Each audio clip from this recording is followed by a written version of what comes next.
فأووا إلى الكهف ينشر لكم ربكم من رحمته ويهيئ لكم من أمركم مرفقا۔ السلام علیکم ورحمۃ اللہ وبرکاتہ، نحمدہ ونصلی علی رسولہ الکریم، اما بعد۔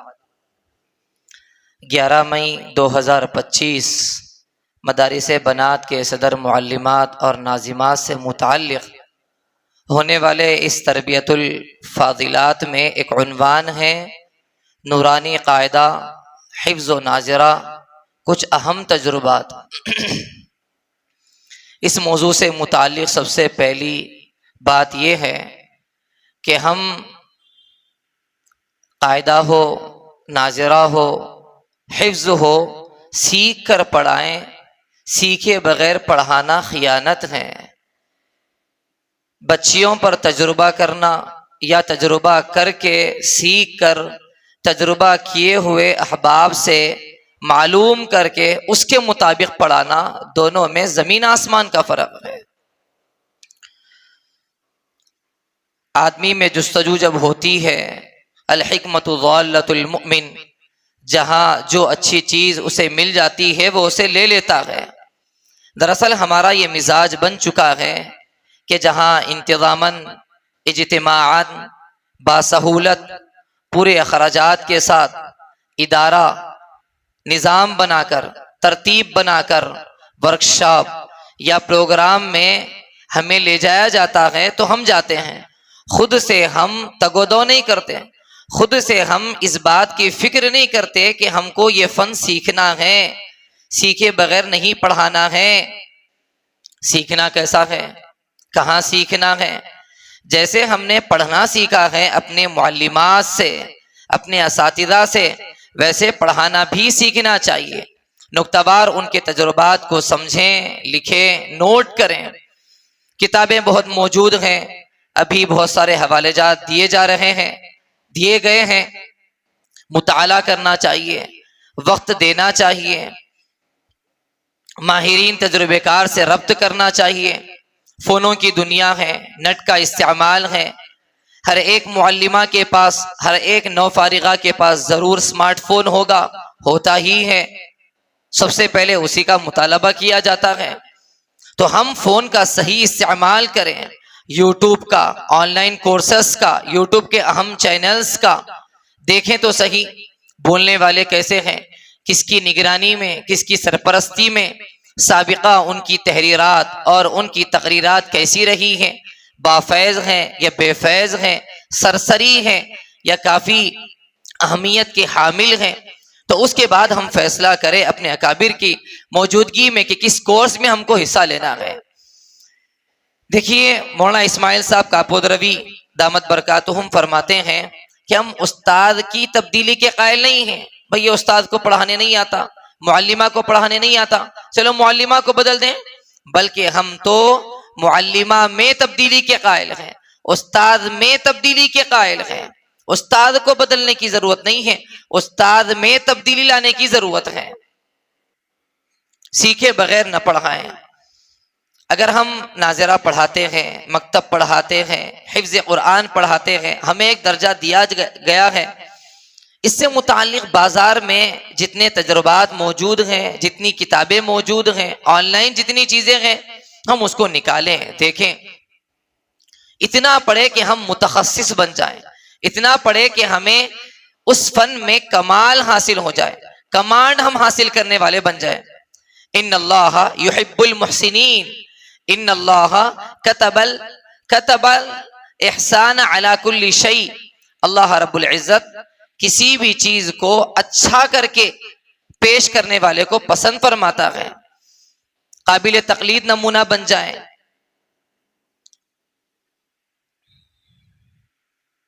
4 سال سے ہم پڑھا رہے ہیں، 10 سال سے ہم پڑھا رہے ہیں، وہی جماعت ہے، لیکن ہمارے تجربات میں کوئی اضافہ نہیں ہے۔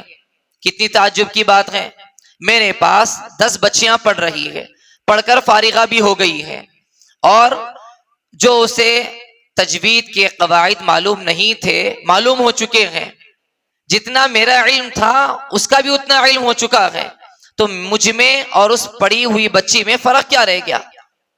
میں 5 سال سے پڑھا کر میرا علم وہیں رکا ہوا ہے، جمود ہے، ٹھہرا ہوا پانی ہے، گدلا بن جاتا ہے، لیکن وہ بچی جو آئی 1.5 سال میں 1 سال میں میرے برابر بن چکی ہے اور آگے بڑھ چکی ہے، لیکن میرا علم جدھر کا ادھر ہی رہ گیا ہے۔ ہماری ترقی کیوں نہیں ہوتی ہے؟ ہماری ترقی قاعدے سے ہٹ کر فن کی طرف، تجوید کی طرف، سبعہ کی طرف، عشرہ کی طرف، قاریہ بننے کی طرف کیوں نہیں جاتی ہے؟ ایک وجہ تو یہ ہے کہ ہم نے اسے ہلکا سمجھ لیا ہے، بالکل ہلکا سمجھ لیا ہے۔ دوسری ایک وجہ یہ بھی ہے کہ ہمارے سامنے اعلیٰ نمونے نہیں ہیں۔ جہاں اطراف میں دیکھ رہے ہیں کہ وہاں پڑھانے والے وہی حفظ کے ناظرے کے اساتذہ معلمات ہیں، ہم نے اعلیٰ نمونوں کو نہیں دیکھا ہے۔ خود سے ذرا خطاب کر کے دیکھیں، کیا میں حافظہ ہوں؟ اور حافظہ کیوں نہیں بن سکتی ہوں میں؟ تخصص فی التجوید میرے اندر کیوں پیدا نہیں ہو سکتا ہے؟ میری آواز میں فطرتاً عورتوں کی آواز میں فطرتاً سریلا پن ہوتا ہے، آواز میں سریلی ہوتی ہے، ناک میں آواز لے جائے بغیر ہم قاریہ بن سکتے ہیں، آواز میں باریکی ہوتی ہے۔ آپ دیکھیں مرکز علم و فضل پانی پت اور خدمات تجوید و قراءت ایک کتاب ہے، اس میں کئی ایک واقعات لکھے ہوئے ہیں جنہوں نے تجوید و قراءت پڑھا اور پھر سبعہ پڑھا، شاطبیہ کا حفظ کیا، کثرت سے نمازوں میں تلاوت کیا کرتی تھی۔ ڈاکٹر ندیم سحر عنبرین صاحبہ نے ایک مقالہ لکھا، خواتین اور خدمت قرآن، اس میں تقریباً انہوں نے 160 سے زائد خواتین کا ذکر کیا ہے جنہوں نے قاعدے پر نہیں، ناظرے پر نہیں، فن حفظ پر نہیں، بلکہ 7 عشرہ کی تکمیل پر اپنی زندگی کو کھپایا ہے اور اپنی پوری خدمت کو اسی میں لگایا ہے۔ قاری ابو الحسن اعظمی دامت برکاتہم، انہوں نے ملاقات کا شرف دیا ہے، ملاقات کا موقع ملا۔ انہوں نے کتاب لکھی التالیات فی تذکرۃ القاریات، اس میں تقریباً 90 قاریات کا ذکر کیا ہے، حافظات ہیں، قاریات ہیں۔ 15 وہ قاریات ہیں جو مکہ سے، 15 وہ قاریات جو مدینہ سے، اور 60 وہ قاریات جو دیگر ممالک ایشیا، اردن، شام، تذکرہ کیا ہے، 7 عشرہ کیا، شاطبیہ کا حفظ کیا، نورانی قاعدے کا نہیں، قرآن پاک کا نہیں، وہ سارے اشعار عربی کے، اس میں رموز ہیں، اس میں ائمہ کی تذکرے ہیں، قواعد ہیں، فن میں مہارت حاصل کی ہے۔ ان کتابوں میں ہم دیکھ سکتے ہیں ان کے تفاصیل کو۔ اصول تو یہی ہے، مارکیٹ میں جیسی مانگ ہوتی ہے، جیسا ڈیمانڈ کریں گے مال ویسا تیار ہوتا ہے، پروڈکٹ ویسا نکل جاتا ہے۔ آپ کمانڈ حاصل کرنے کا مطالبہ تو کریں، آپ اپنے رہبروں سے، اپنے ذمہ داروں سے، اپنے بڑوں سے درخواست تو کریں کہ ہمیں قاریہ بننا ہے، ہمیں 7 عشرہ مکمل کرنا ہے، ہمیں تجوید میں مہارت حاصل کرنا ہے، مطالبہ تو کریں آپ۔ دراصل ہم بچنا چاہتے ہیں، محنت سے گھبراتے ہیں، عمل شروع کرنے سے پہلے ہی ہار جاتے ہیں ہمت کو، خود کو اس فن کا مخاطب نہیں سمجھتے۔ وہ تو گجرات کا فن ہے، وہ تو عرب قرہ کا فن ہے، وہ تو دارالعلوم دیوبند کا فن ہے۔ پھر ساتھ میں بیماریاں آ جاتی ہیں، buy one get one free کی طرح آ جاتی ہیں۔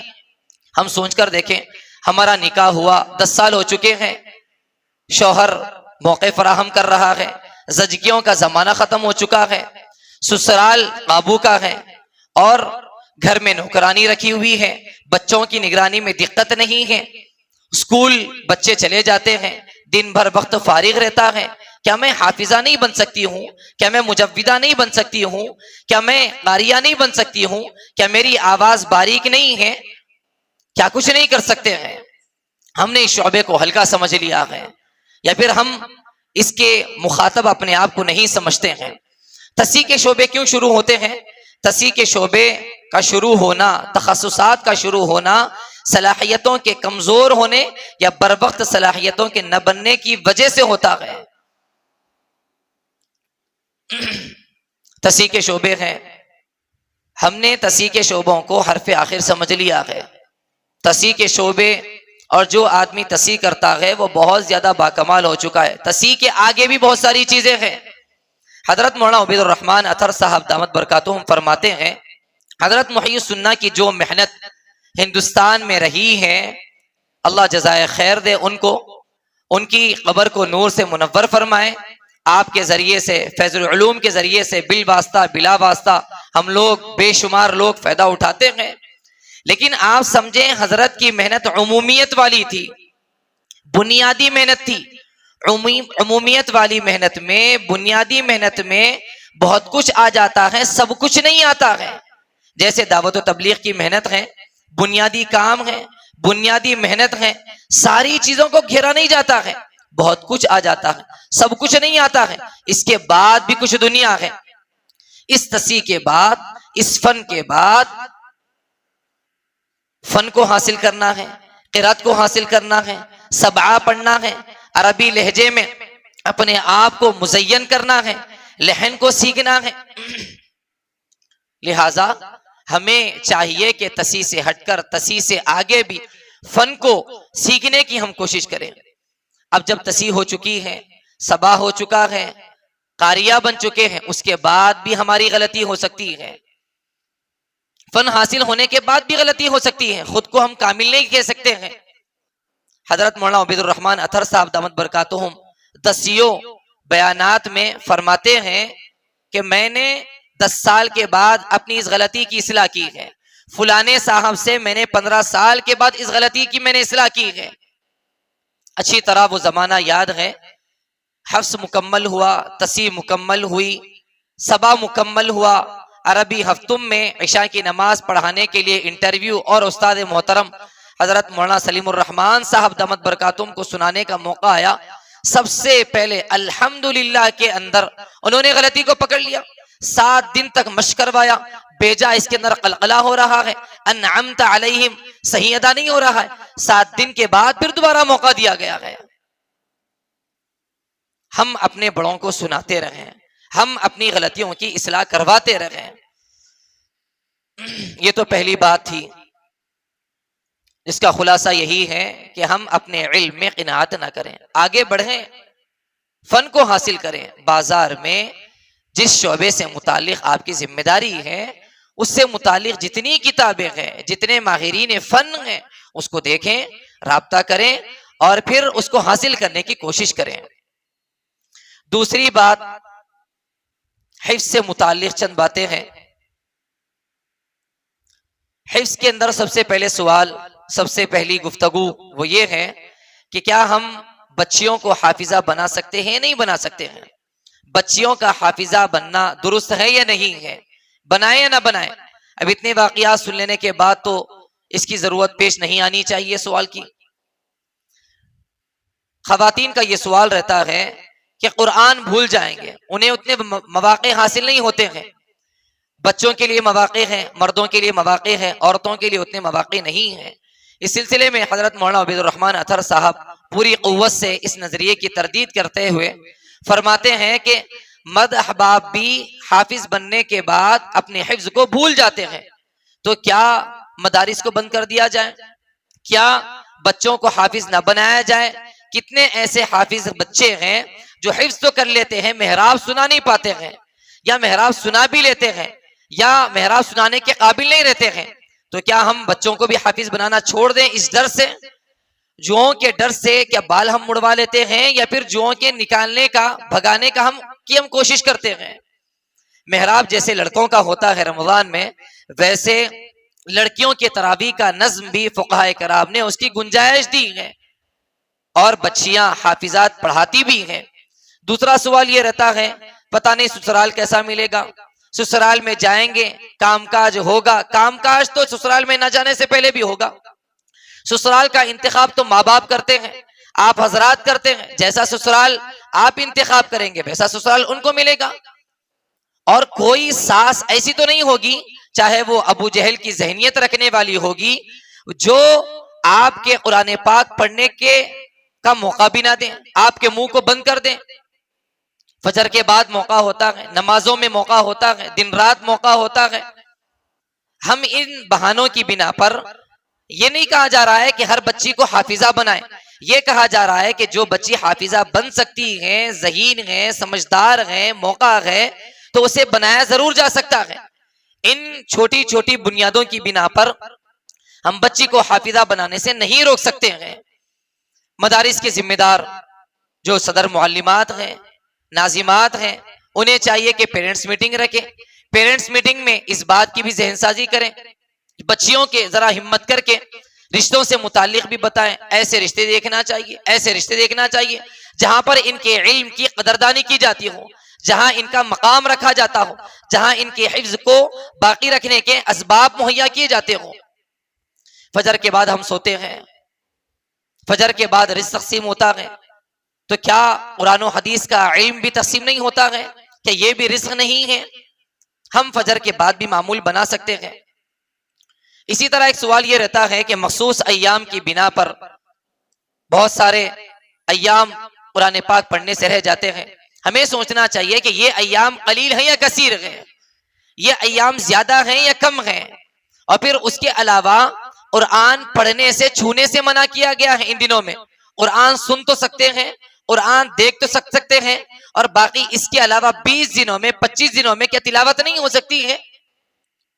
بہت سارے حفاظ وہ ہیں جو رمضان میں تراویح پڑھانے کے عنوان سے اپنے حفظ کو باقی رکھے ہوئے ہیں۔ آخری درجہ یہ تو ہے۔ بہرحال خلاصہ اس گفتگو کا یہ ہے کہ بچیوں کو حافظ ہم نہیں بنائیں گے، ان بنیادوں پر اس نظریے کو ختم کرنا چاہیے۔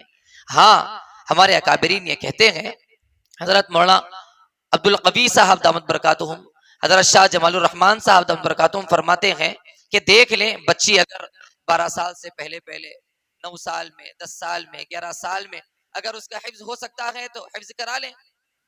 بچی ذہین ہے نہیں دیکھ لیں، اگر بچی ذہین نہیں ہے، سمجھدار نہیں ہے، 2-4 پارے پڑھانے کے بعد اندازہ ہو جاتا ہے، تو پھر اس بچی کو آخر کی منزل یا مخصوص صورتوں کے پڑھا دینے کے بعد اس کو مومنہ کورس میں، عالمہ کورس میں ہم آگے بڑھا دے سکتے ہیں۔ دوسرا سوال اس سلسلے میں یہ ہے کہ کس قرآن میں بچی کو حافظہ بنائیں؟ 15 سطر کی قرآن ہے یا 13 سطر کی قرآن ہے؟ 13 سطر میں بنائیں یا 15 سطر میں بنائیں؟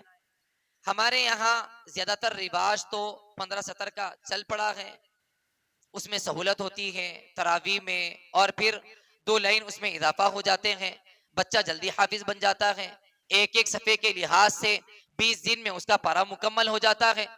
لیکن ایک بڑی خرابی اس کی وجہ سے یہ ہوتی ہے، حضرت مفتی سبیل صاحب دامت برکاتہم نے اپنی کتاب میں لکھا ہے کہ 15 سطر میں حافظ بننے سے دشواری یہ پیش آتی ہے کہ بچے کا سبق پہلے صفحے سے دیا جاتا ہے، آخر صفحے تک رکا جاتا ہے، اس میں حضرت مولانا عبید الرحمن اطہر صاحب مثالیں دیتے ہیں، پارے 4 ختم ہوا، پارے 5 شروع ہوا، پارے 5 کہاں سے شروع ہو رہا ہے؟ والمحصنات من النساء سے، یہ عطف ہے ماقبل سے۔ آپ بتائیے اس کا مضمون کہاں سے ہے؟ مضمون کٹا ہوا ہے۔ بچہ یا پھر حافظ قرآن یا حافظہ بچی تراویح میں، نمازوں میں پڑھتی ہے، سناتی ہے، یضاعف لہ العذاب سے شروع کرتی ہے، پارے 19 میں، سورہ فرقان میں شرط مکمل ہو گئی، جزا سے بات شروع ہو رہی ہے، بالکل بات ادھوری رہ رہی ہے۔ پارے 14 شروع ہونے سے پہلے ایک آیت پارے 13 کے آخری آیت میں، آخری صفحے میں ایک آیت رہ جاتی ہے۔ پارے 16 شروع ہوتا ہے قال الم اقل لک، مضمون شروع ہو چکا ہے سابق میں۔ تو حضرت مولانا عبید الرحمن اطہر صاحب دامت برکاتہم فرماتے ہیں اس سلسلے میں کہ زیادہ بہتر یہ ہے کہ چاہے 13 سطر میں پڑھائیں یا 15 سطر میں پڑھائیں۔ مفتی سبیل صاحب دامت برکاتہم تو یہی ترغیب دیتے ہیں کہ 13 سطر میں پڑھائیں، لیکن مولانا یہ فرماتے ہیں کہ 13 سطر میں پڑھائیں یا 15 میں پڑھائیں، رکوع سے شروع کریں، سوروں سے شروع کریں، ہم اس کی عادت بنا سکتے ہیں۔ پارے 4 کا امتحان حرمت علیکم سے پہلے روک دیا جائے، وہیں تک امتحان دلوایا جائے، والمحسنات سے نہیں، اس کی عادت بنائی جائے، اور بچوں کو رکوع سے سبق دیں، رکوع پر ختم کریں، بچوں کو رکوع کی عادت ڈلوائیں۔ نماز کے اندر بھی ہم قرآن پاک پڑھیں گے، رکوع سے پڑھیں گے، رکوع پر ختم کریں گے، یہ بہت آسان طریقہ ہے، یہ بہت آسان طریقہ ہے۔ 15 سطر ہو یا 13 سطر ہو، رکوع کا اہتمام کرنا زیادہ بہتر ہے۔ عربوں کی نقالی کرتے ہیں، ان جگہوں میں عربوں کی نقالی کرنا چاہیے۔ عرب حضرات پاروں کا لحاظ نہیں کرتے، رکوع اور سوروں کا اہتمام کرتے ہیں، سوروں سے شروع کرتے ہیں، سوروں پر ختم کرتے ہیں، رکوع سے شروع کرتے ہیں، رکوع پر ختم کرتے ہیں۔ حفظ سے متعلق چوتھی بات یہ ہے، حفظ کہاں سے شروع کیا جائے؟ پارے 1 سے شروع کیا جائے، پارے 30 سے شروع کیا جائے، منزل سے شروع کیا جائے، یا آخری منزل سے شروع کیا جائے، مخصوص صورتیں پڑھائے جائیں، پہلے سورہ پڑھا لیا جائے۔ اس سلسلے میں منظم مدارس میں بہت ساری ترکیبیں، بہت ساری ترتیبیں موجود ہیں، اور زیادہ بہتر طریقہ یہ بتایا جاتا ہے کہ سب سے پہلے آخری منزل یا آخری پارے پڑھا لیں۔ مشکل بھی ہوتے ہیں، الفاظ بھی مشکل ہوتے ہیں، اور بچی کی ذہانت کا اندازہ ہو جاتا ہے۔ اگر بچی پڑھتے پڑھتے رہ جائے، قابل نہ ہو، چھوڑ دے، تو کم از کم آخری پاروں کی حافظہ بن جاتی ہے، پھر اس کے بعد وہ مومنہ کورس میں، عالمہ کورس میں جا سکتی ہے۔ 5واں سوال اس سلسلے میں یہ ہے، 5ویں بات اس سلسلے میں یہ ہے کہ حفظ کتنے سال میں مکمل ہونا چاہیے؟ ویسے تو بچی کی ذہانت کے لحاظ سے تخمیناً ایک نصاب ہم طے کر لیں، سال میں 10 پارے، سال میں 7 پارے، سال میں 12 پارے طے کر سکتے ہیں، لیکن حفظ کوئی کورس نہیں ہے کہ 2 سال میں، 3 سال میں، 5 سال میں مکمل ہو جائے کہ پاس ہو جائے گی وہ بچی، بلکہ یہ تو پی ایچ ڈی کی طرح ہے۔ جب کام مکمل ہوگا، جب عمل مکمل ہوگا، تب وہ حفظ مکمل ہوگا۔ جب تک وہ پورا قرآن یاد نہیں کرے گی، تب تک ہم اس کا نصاب طے نہیں کر سکتے ہیں۔ ہر ایک کی ذہانتیں الگ الگ ہوتی ہیں، البتہ تخمینی طور پر ہم طے کر سکتے ہیں۔ حضرت مولانا عبدالقوی صاحب دامت برکاتہم فرماتے ہیں، بچی کی ذہانت کے لحاظ سے دیکھ لیں، 12 سال 13 سال کے اندر اندر بچی حافظ بن سکتی ہے تو بنا دیں، ورنہ پھر اس کو مومنہ کورس میں، عالمہ کورس کے اندر داخل کروا دیں، کیونکہ کسی بھی فن کو حاصل کرنے کے لیے 6-8 سال تو لگ ہی جاتے ہیں، انگریزی کا ہو یا مومنہ یا عالمہ کورس ہو۔ اب بچی اگر حافظ بن رہی ہے 17 سال میں، 18 سال میں، تو پھر نہ وہ انگریزی کا کورس کر سکتی ہے، نہ وہ مومنہ، نہ وہ عالمہ کورس کر سکتی ہے۔ ان کے والدین کو، سرپرست کو بھی سمجھانا چاہیے پیرنٹس میٹنگ میں کہ حافظہ بنانا نہ فرض ہے نہ واجب ہے، حافظہ بنانا نہ فرض ہے نہ واجب ہے۔ اگر بچی اس کی متحمل ہے تو ضرور بنائے، نہیں ہو سکتا ہے تو چھوڑ دے۔ حضرت مولانا عبید الرحمن اطہر صاحب اس پر ایک واقعہ بھی سناتے ہیں۔ 2 بچوں نے ہمارے مدرسے میں داخلہ لیا، امداد العلوم کے اندر، 2 بھائی ہیں، دونوں بھائی ہیں۔ ایک بھائی جو چھوٹا ہے وہ کافی ذہین تھا، اور جو بڑا بھائی تھا وہ سمجھدار تھا۔ چھوٹے بھائی کا حفظ بہت جلدی ہو گیا، وہ عالم کورس کے اندر بھی آ گیا، بڑے بھائی کا حفظ تھوڑا سا تاخیر سے ہوا۔ عالم کورس میں آ گیا، جو کتابیں یاد کرنے کی تھی وہ یاد بھی کر لیا، لیکن جو کتابیں سمجھنے کی تھی، جو چھوٹا بھائی سمجھنے سے قاصر رہا، حفظ تو کر لیا لیکن پھر بھی عالم کورس کے اندر وہ ناکام رہا۔ لیکن جو بڑا بھائی تھا، سمجھداری جس میں تھی، وہ عالم کورس میں آیا، دھیرے دھیرے چلتا رہا، ساری کتابیں حفظ تو نہیں کیا لیکن سمجھداری کے اعتبار سے وہ عالمیت کے اندر آگے بڑھ گیا۔ اس سے معلوم ہوا کہ ذہانت اور سمجھداری دونوں الگ الگ چیز ہیں۔ حفظ کے لیے ذہانت چاہیے، عالمیت کے لیے سمجھداری چاہیے۔ تو جو بچیاں ذہین ہو انہیں حافظہ بنائیں، جو بچیاں ذہین نہ ہو، اندازہ ہو جاتا ہے۔ اس کا اندازہ کیسے لگائیں؟ حضرت مولانا عبید الرحمن صاحب یہ بھی فرماتے ہیں، جو بچی 1 سال میں 7 پارے حفظ کر لیتی ہیں تو سمجھ لیجئے کہ وہ آگے چل سکتی ہے، اور جو بچی 1 سال میں کم از کم 7 پارے بھی نہیں کر سکتی ہے تو وہ آگے چل نہیں سکتی ہے، اسے مومنہ کورس کے حوالے کر دیا جائے۔ حفظ کے اندر یہ سوال رہتا ہے کہ آموختہ بچی کا کتنا رکھا جائے۔ اس سلسلے میں منظم مدارس کو دیکھیں، دعوت القرآن تمل ناڈو، حضرت مولانا الیاس صاحب کا طریقہ بھی ہم دیکھ سکتے ہیں۔ قدر مشترک بات یہ ہے، میکزیمم بات، منیمم بات، کم از کم بات یہ ہے کہ مہینے میں 1 مرتبہ بچی کا دور ہو جانا چاہیے۔ 15 پارے ہو چکے ہیں، 18 پارے ہو چکے ہیں، 20 پارے ہو چکے ہیں، تو ایسی ترتیب بنائیں کہ کم از کم مہینے میں 1 دور ہونا لازم ہے۔ اور زیادہ اچھا طریقہ یہ ہے، زیادہ بہتر طریقہ یہ ہے کہ مہینے میں 3 دور اس کے ہو جائیں، 3 دور ہو جائیں۔ لہٰذا اگر کسی کے 20 پارے یا 25 پارے ہو چکے ہیں تو اس کا آموختے کا دور 2-2، 2.5-2.5 یا 3-3 پارے رکھے جائیں، اور جس کا جس کے 20 پارے ہوئے ہیں اس کے 1.5 پارے رکھے جائیں. اس طرح کا ایسا ایک نظام بنا لے کہ جس سے مہینے میں بچی کے 3 دور ہو جائیں اس کے آموختے کے. حفظ کے سلسلے میں آخری بات یہ ہے، حفظ اور ناظرے سے متعلق قدر مشترک بات یہ ہے، حضرت مولانا محی السنہ رحمۃ اللہ علیہ خاص کر اس سلسلے میں اپنے درد کو پیش کرتے تھے. معلمات اور اساتذہ بچوں کے قرآن پاک میں غلطیاں ایسے بھونڈے انداز میں لمبی لمبی غلطیاں لال قلم سے ہرے قلم سے بجائے پنسل کے، آپ بتائیے غلطیوں کی اصلاح کروانا ہے یا قرآن پاک کو رنگین کر دینا ہے؟ غلطیوں کی اصلاح کروانا ہے تو اس کا آسان طریقہ یہ ہے کہ جہاں غلطی ہو وہیں سے بچی کو عادت بنا دی جائے کہ آپ کو واپس کر دیا جائے، بغیر غلطی کے ایک ہی مرتبہ میں آپ کو سنانا ہے. چلیے ٹھیک ہے، ایک مرتبہ میں نہیں ہو رہا ہے تو دوسری مرتبہ میں بچی کو وہاں پر پنسل سے ٹک کرا دیا جائے. غلطی اس لیے تاکہ اس کی اصلاح ہو سکے، پھر بعد میں اسے رفع کیا جا سکے، اسے مٹایا جا سکے. پنسل سے لگائی جائے، ہلکا سا لگایا جائے، قرآن پاک کے ساتھ بالکل رنگین کر دینا یہ بھی ایک بے ادبی ہے، یہ بھی ایک بے ادبی ہے. پھر اس کے بعد طریقہ یہ ہے، منظم مدارس میں لکھا ہوا ہے، مختلف کتابوں میں لکھا ہوا ہے، مختلف تجربات موجود ہیں. غلطی چلے جانے کے بعد 11 مرتبہ اپنی نگاہوں کے سامنے بٹھا کر اسے رٹائے، یا 21 مرتبہ، بعضوں کا تجربہ 51 مرتبہ موجود ہے.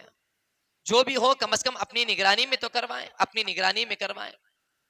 یہ حفظ سے متعلق چند باتیں تھیں. ناظرے سے متعلق کچھ باتیں ہیں. ناظرے سے متعلق بہت ڈیپلی گہرائی میں جا کر ایک ایک تختی سے متعلق تو بتایا نہیں جا سکتا ہے. صدر معلمات یہاں موجود ہیں، ناظمات یہاں پر ہیں، ذمہ دار خواتین ہیں. بڑی بڑی موٹی موٹی اہم باتیں اشاروں میں بتائی جا رہی ہے. تختی نمبر 14 میں ہو، 24 میں ہو، مختلف تختیوں میں ہو، بڑا مسئلہ پیش آتا ہے حجوں کا، اور اس پر فرض و واجب کی طرح گھنٹوں اس پر بحث مباحثہ ہوتا ہے. جزاءن کے حجے ایسے کیے جائیں، ایسے کیے جائیں، فرض واجب نہیں ہے. اس سلسلے میں اصول یاد رکھیں، حجے رواں کے تابع ہیں، اصل مقصود تو رواں ہیں، حجے اصل مقصود نہیں ہے. حجے جیسے بھی ہو جائیں، حضرت مولانا عبید الرحمن اطہر صاحب فرماتے ہیں، جیسے کہ ابھی بات نقل کی گئی ہے، مفتی صاحب نے کہا، حضرت مولانا فرماتے ہیں کہ نتیجہ اصل مقصود ہے، طریقہ کار چاہے جیسا بھی ہو.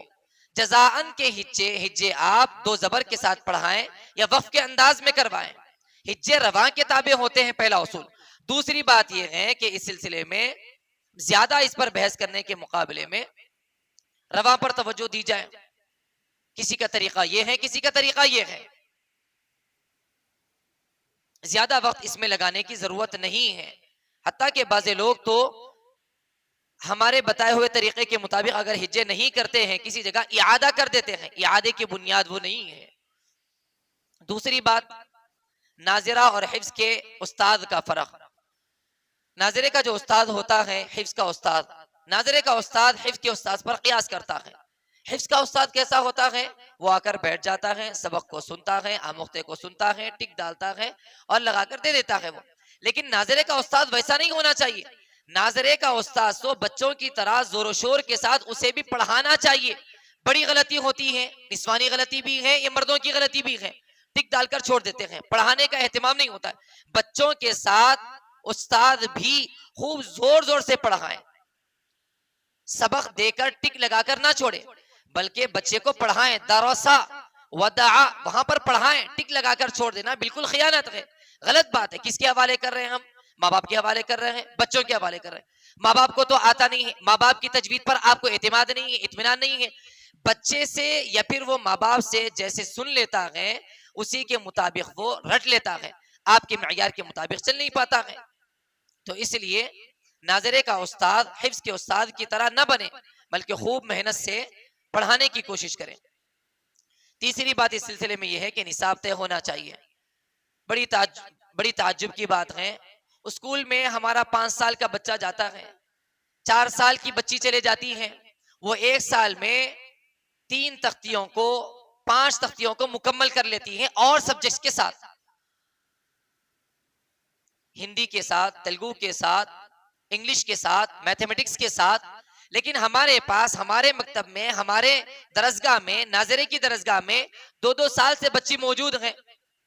الف با تا ثا اس کے 4 تختیاں مکمل نہیں ہوئی ہیں. کتنی خیانت کی بات ہے بتائیے آپ. خیانت کی کتنی بڑی بات ہے. کیا آپ روزانہ الف نہیں پڑھا سکتے؟ کیا ایک مہینے میں 30 حروف مکمل نہیں ہو سکتے؟ الف با تا ثا. تو نصاب کو متعین کرنا چاہیے کہ ایک مہینے میں روزانہ 2 حروف کے ذریعے سے 15 دن میں پہلی تختی مکمل ہو جائے, دوسری تختی 10 دنوں میں مکمل ہو جائے, پھر اس کے بعد دوسرے مہینے میں 2 اور تختیاں مکمل ہو جائیں, پھر اس کے بعد رفتار بڑھ جاتی ہے. نورانی قاعدے میں 7-8 تختیاں زیادہ اہم ہوتی ہیں. اس طریقے سے 6 مہینوں میں کوئی کمزور ہو, 8 مہینوں میں کوئی اور کمزور ہو, 1 سال میں, 1.5 سال میں لازمی طور پر مکمل ہو سکتا ہے. اس کا جہاں تجربے ہو رہے ہیں اس کو ہم دیکھ سکتے ہیں. اسی طریقے سے حکمت عملی سے بچوں کو مصروف رکھیں. ناظرے کی درسگاہوں میں اور مکاتب کے اندر بھی معلمات سبق دے کر چھوڑ دیتی ہیں. سبق سننے کی مقدار اور وقت کتنا ہے؟ 5 منٹ میں آپ نے سبق سنا, پھر اس کے بعد بچے کو چھوڑ دیا ہے شرارت کرنے کے حوالے. اسے حکمت عملی کے ساتھ مصروف رکھیں. کیسے مصروف رکھیں؟ ایک طریقہ تو یہ ہے اجتماعی تعلیم کا. اجتماعی تعلیم کے فوائد بھی ہیں, کچھ نقصانات بھی ہیں. انفرادی تعلیم کے کچھ فوائد بھی ہیں, نقصانات بھی ہیں, آگے بتائیں گے ابھی.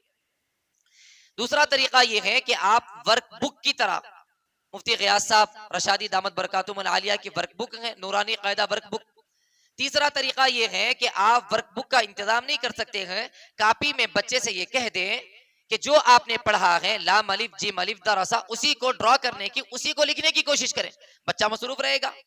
اسکول کے اندر وہ لوگ جو کامیاب ہوتے ہیں اپنے اے بی سی ڈی کے اندر, الف با کے اندر, وہ اس لیے کہ ان کو لکھنے کا پابند بنایا جاتا ہے.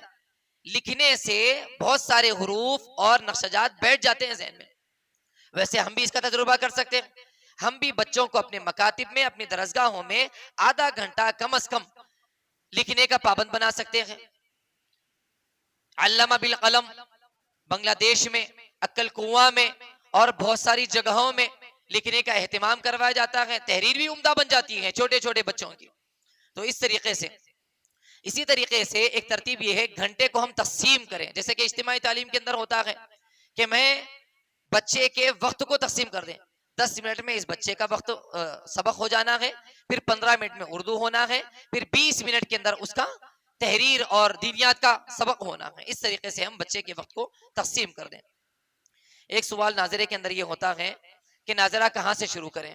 یہ بھی وہی ہے, آخری پوپارے سے یا آخری منزل سے شروع کرنا زیادہ بہتر ہے.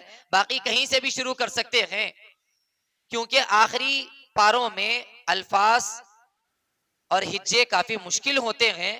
جب مشکل چیزوں کو وہ پڑھ لیتا ہے تو پھر پورا قرآن پاک پڑھنا اس کے لیے آسان ہو جاتا ہے. ہم نے دیکھا اپنے بچپن میں, اور 2-4 پاروں کے بعد بچوں کے اندر ایسی روانی آ جاتی ہے کہ ان 2-4 پاروں کے بعد اگلے پاروں کا امتحان لے کر حفظ کے اندر بچے کا داخلہ ہو جاتا ہے. تو ویسی گہرائی کے ساتھ پڑھایا بھی جاتا ہے. اسی لیے اگلا عنوان یہی ہے, ناظرہ کتنا پڑھائیں. ناظرہ جتنا پختہ ہوگا حفظ بھی اتنا جلدی آسانی سے ہو جاتا ہے جتنا ناظرہ پختہ ہوگا. ناظرے کو ہجوں کے ساتھ پڑھائیں. ابتدائی 2 پارے, ابتدائی پہلا پارا, پارے 30 اچھا طریقہ ہے. جو لوگ پارے 30 کو ہجوں سے پڑھاتے ہیں بہت زیادہ آسان ہو جاتا ہے ان کے لیے اور پاروں کا پڑھنا. حضرت مولانا عبید الرحمن اطہر صاحب یہ واقعہ سنا رہے تھے. ناندیڑ کے ایک مفتی خالد شاکر صاحب ہے, دگوال کے مدرسے میں انہوں نے حفظ کیا, 6 ماہ میں مکمل کیا. ان کے استاد قاری انیس صاحب تھے. ان کا یہ انداز تھا, ان کا یہ طریقہ تھا کہ انہوں نے ناظرے کے 60 دور کروائے, 60 دور. اس لیے بچہ 6 مہینے کے اندر حفظ کو مکمل کر لیا. ایک اور مثال مولانا نے یہ دی ہے کہ لاک ڈاؤن کے زمانے میں ان کے متعلقہ کسی ادارے میں ذمہ دار ناظم نے یہ ترغیب دی کہ لاک ڈاؤن میں ہم اپنے گھروں میں رہتے ہوئے ناظرے کو پختہ کریں گے. بچیوں سے کہا گیا, بچیوں کا مدرسہ تھا, استاد سے انہوں نے ربط کیا. استاد نے کہا کہ ہم اتنے پارے پڑھ رہے ہیں, آپ بھی اتنے پارے پڑھیے. تو ان بچیوں نے استاد کے کہنے کی بنیاد پر لاک ڈاؤن کے زمانے میں بہت زیادہ قرآن پاک کے دور کیے, بہت زیادہ قرآن پاک کے دور کیے. اتنے دور کیے کہ جو ہی لاک ڈاؤن ختم ہوا, مدرسے میں داخلہ ہوا, انہوں نے اس بات کا مطالبہ کیا, بچیوں نے درخواست کی کہ ہم حفظ بھی کرنا چاہتے ہیں. حفظ شروع کیا، 5 مہینے میں ان 5 بچیوں نے حفظ مکمل کر لیا ہے. تو اس سے قدر مشترک یہ بات معلوم ہوتی ہے، ناظرہ جتنا پختہ ہوگا قرآن پاک کا حفظ اس قدر بہت زیادہ مضبوط ہوگا. یہی دارالعلوم رشیدیہ کی مثال ہے. مولانا عبدالقوی ذکی صاحب کافی اچھی محنت کرتے ہیں، وہ ان کا یہ تجربہ ہے. وہ کہتے ہیں ایک بچہ 12 پارے پڑھنے کے بعد رک گیا، پڑھ نہیں پا رہا ہے. تو اس کے ساتھ یہ معاملہ کیا گیا کہ اگلے 5 پاروں کا 50 مرتبہ دور تیزی سے کروایا گیا ناظرے کا. پھر اس کے بعد بچے کو حفظ کروانا شروع کیا گیا، تو سابقہ جتنی رفتار تھی اس سے بہت زیادہ رفتار اس کی بڑھ چکی ہے. اس سے بات معلوم ہوئی ناظرے کو بہت پختہ کروانا چاہیے، جلد بازی میں حفظ کے اندر داخلہ اس کا نہیں دلوانا چاہیے.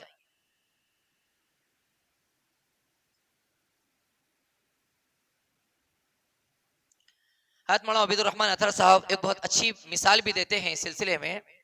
جب ہمارے امداد العلوم میں بچے حفظ میں داخلے کے لیے آتے ہیں تو ہم بچوں کا حفظ کا امتحان نہیں لیتے. ایک بچہ آیا 15 پارے حفظ کر کے، تو 15 پاروں کا ہم امتحان لے کر بچے کو درجہ حفظ میں نہیں بٹھاتے، بلکہ ہم اگلے 15 پاروں میں سے ناظرے کا امتحان لیتے ہیں. اگلے 15 پاروں میں ناظرے کا امتحان لینے سے بچے کی قابلیت معلوم ہو جاتی ہے کہ بچہ اگلے 15 پاروں کا حفظ کر پائے گا نہیں کر پائے گا. اور آخری بات اس سلسلے میں یہ ہے، ناظرے کے سلسلے میں، کہ ہم بچوں کو ناظرہ انگلی رکھ کر اپنی نگرانی میں پڑھائیں، انگلی رکھ کر پڑھائیں، 1 سے زائد مرتبہ پڑھائیں، 3 مرتبہ پڑھائیں. سبق صرف تاریخ ڈال دینے سے بہت اس کا نقصان ہوتا ہے. تیسرا موضوع ہمارے اس عنوان سے متعلق وہ یہ ہے نسوانی اغلاط.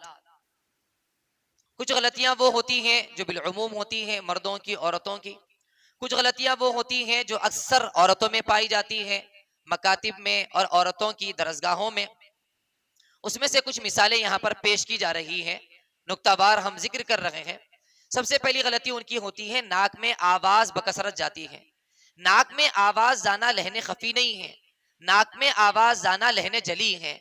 ناک میں آواز جانا آواز کا باریک ہونا علیحدہ موضوع ہے. ناک میں آواز کا جانا الگ بات ہے. ناک میں آواز کیسے جاتی ہے؟ ناک کے دونوں حصوں کو اگر ہم دبائیں گے اور اس کے بعد پڑھیں گے تو اندازہ ہو جائے گا. وائبریٹ اگر ہو رہا ہے تو ناک میں آواز جا رہی ہے. الحمدللہ رب العالمین، الحمدللہ رب العالمین، ناک میں آواز آ رہی ہے. ناک میں آواز جانا نون کے اندر تو میم کے اندر تو خیشوم کا ہونا یہ تو اس کے صفات لازمہ میں سے ہے، لیکن یائے مدہ کے اندر ما می مو کے اندر بہت ساری آیتوں کے اندر ہماری غلطی ہوتی ہے اس سلسلے میں. یہ خیشوم کا بڑھانا قاری حفظ الرحمان صاحب دیوبندی فرماتے ہیں بیجا خیشوم میں آواز لے جانا لہن جلی ہے، اس لیے کہ یہ بھی ایک حرف کا اضافہ ہے، یہ بھی ایک حرف کا اضافہ ہے، یہ ایک نسوانی غلطی نہیں، یہ تو لہن جلی ہے. تو ناک میں آواز بچانے کے لیے اس کا طریقہ ہوتا ہے، اس کی مشق کرنے کی ضرورت ہوتی ہے. تو ناک میں آواز ہرگز نہیں جانی چاہیے.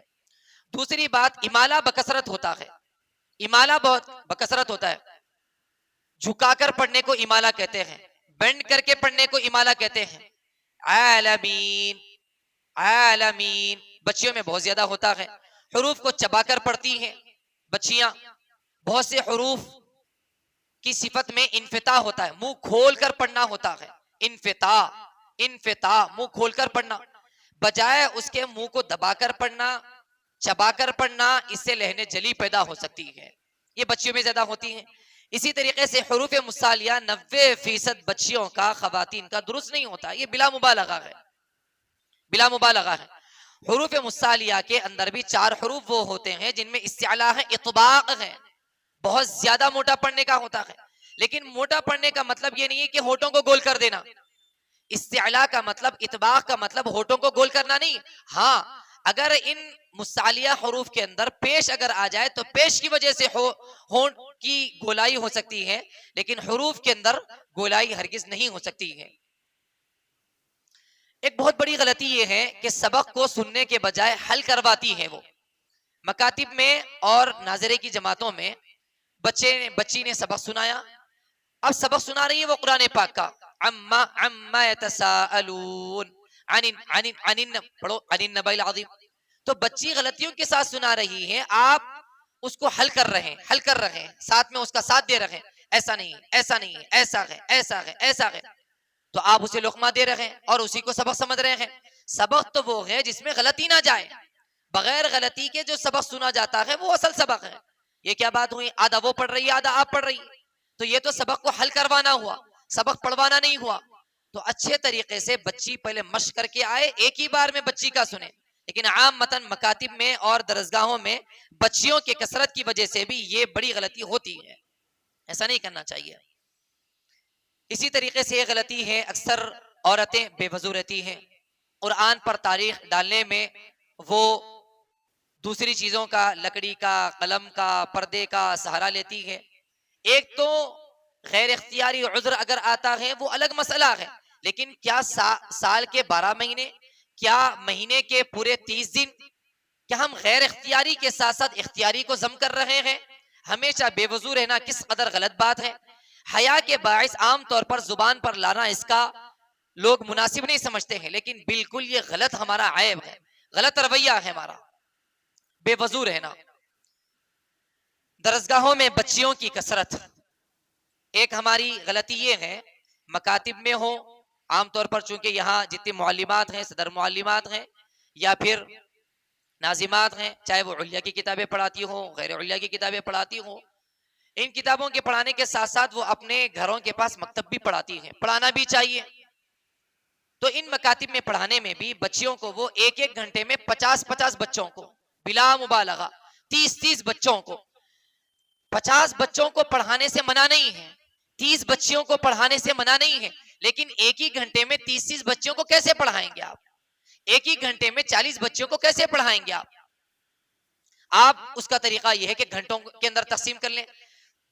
4 سے 5 بجے تک 12 بچیاں, 5 سے 6 بجے تک اور 12 بچیاں, 6 سے 7 بجے تک اور بچیاں. اس طرح شفٹنگ میں 30 بچیوں کو پڑھائیں, شفٹنگ میں 40 بچیوں کو پڑھائیں. ایک طریقہ یہ ہو سکتا ہے. دوسرا طریقہ, بعض خواتین وہ ہوتی ہیں ذریعہ معاش کے خاطر بھی ٹھیک ہے, انہیں ضرورت ہے خدمت کے ساتھ ساتھ وہ ذریعہ معاش بھی بنانا چاہتی ہیں, 50-100 روپے کے لیے وہ بچیوں کی کثرت لے لیتی ہیں, مول لیتی ہیں. تو بجائے آپ ان بچیوں سے 50-100 روپے لینے کے 15 بچیوں سے لیجئے, 500 روپے لیجئے, 200 روپے لیجئے آپ, 300 روپے لیجئے آپ, لیکن اچھا پروڈکٹ دیجئے آپ, اچھی تیاری کے ساتھ دیجئے آپ, اچھا نتیجہ دیجئے آپ. جس کے اندر خوبی ہوتی ہے وہ باہر اس کا چرچا ہوتا ہے. تو اس لیے بچیوں کی کثرت کا رکھنا یہ بھی بلا مبالغہ خیانت ہے. آپ نے سبق دیا انفرادی مکاتب میں بچیوں کو 10 منٹ کا سبق دیا, باقی 35 بچیاں انتظار میں ہیں آپ کے, وہ تکتے رہتی ہیں, وہ دیکھتے رہتی ہیں. ناظرے کے بچیاں عالمہ کورس کے برابر وہ خود سے پڑھنے والی نہیں ہوتی ہیں, انہیں تو اپنے ساتھ لے کر پڑھانے کی ضرورت پیش آتی ہے. اسی طریقے سے بچیوں کے ساتھ خیانت نہ کریں.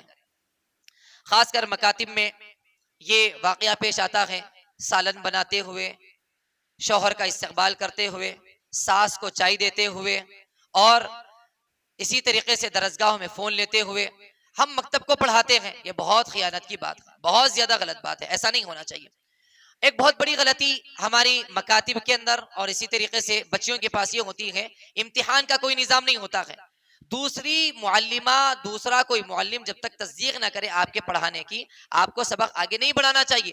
بعض مدارس میں ہم نے دیکھا ہے ایک ایک سبق پر امتحان ہوتا ہے, کم از کم ایک ایک تختی میں ہو, آخری درجہ ایک ایک مہینے میں ہو, کسی کی نگرانی میں پڑھائے, کسی کی سرپرستی میں پڑھائے, ماہانہ یا 2 مہینے میں, سیمائی میں, ششمائی میں جائزے کو ہم ضرور رکھیں. یہ غلط بات ہے کہ آپ سال مہینے میں, سال کے اندر بھی کسی معلم کو, کسی نگران کو بلائے بغیر بس پڑھاتے جا رہے ہیں. نگران طے ہو, یوم والدین کا نظام ہونا چاہیے, سرپرستوں کو بلاتے رہنا چاہیے, ان کی ذہن سازی, ان کی کونسلنگ ہونی چاہیے, نصاب طے کر دینا چاہیے جیسے کہ ابھی بتایا گیا ہے.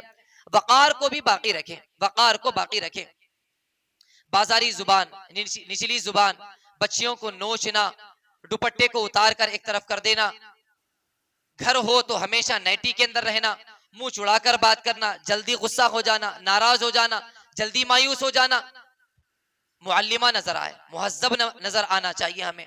شوہر اور ساس کی ناراضگی کو اپنی ان بچیوں پر ہرگز اتارنا نہیں چاہیے.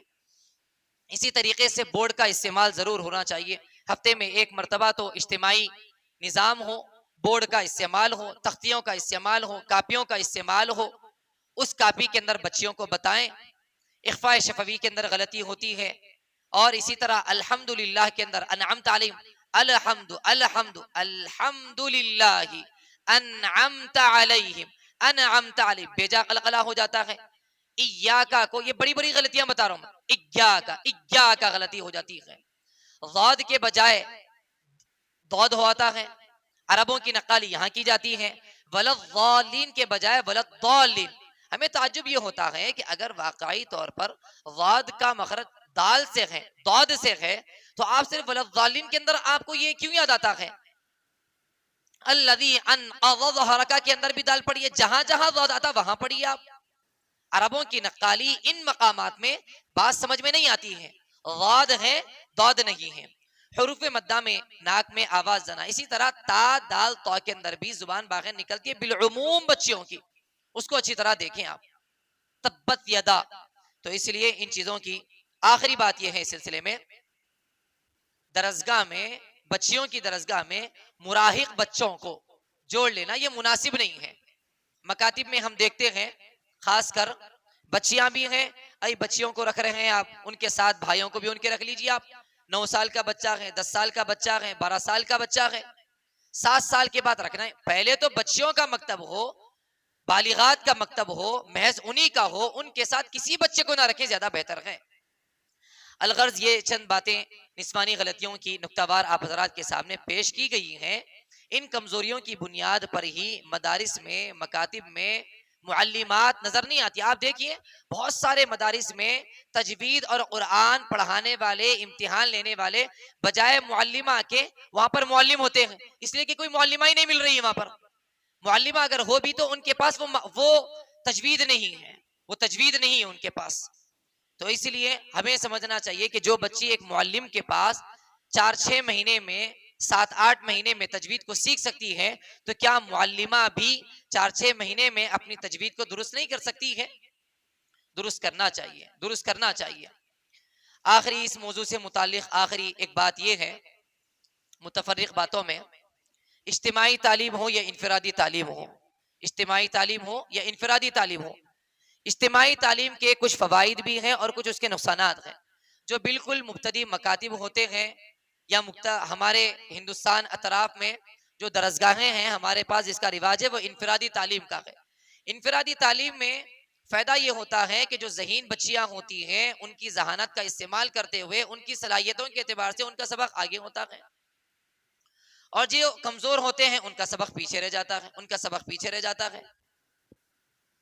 لیکن جو کمزور ہوتا ہے وہ بالکل پیچھے اتنا رہ جاتا ہے کہ اجتماعی تعلیم کے ذریعے سے ہی اس کا فائدہ، اس کی تکمیل ہو سکتی ہے. اجتماعی تعلیم کے اندر بھی اور انفرادی تعلیم کے اندر بھی کچھ فوائد بھی ہیں، کچھ نقصانات بھی ہیں. جہاں جس کو جیسی ضرورت پیش آئے، انفرادی تعلیم کے بھی کچھ الگ تجربات ہیں، اجتماعی تعلیم کے بھی کچھ الگ تجربات ہیں. اس اعتبار سے ہمیں اس کو مکمل کرنا چاہیے.